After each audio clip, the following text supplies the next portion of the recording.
Here we got a 1974 Roadrunner. It's either got a 360 or 400.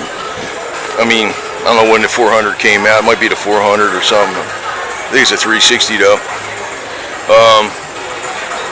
Wait a minute. I think the 400 was the one that came after the 383. So that would have been a big block with the distributor in the front.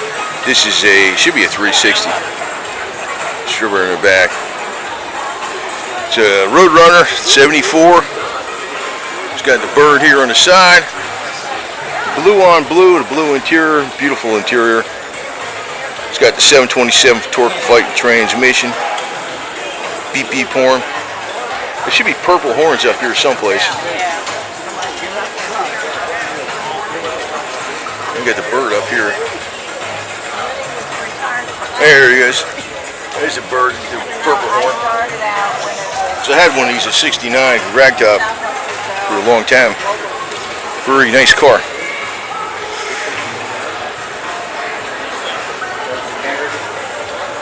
Did a million burnouts on that thing. Had it for like 7.5 years or something. New Jersey. So, got the spoiler in the back. Racing stripe, big tires.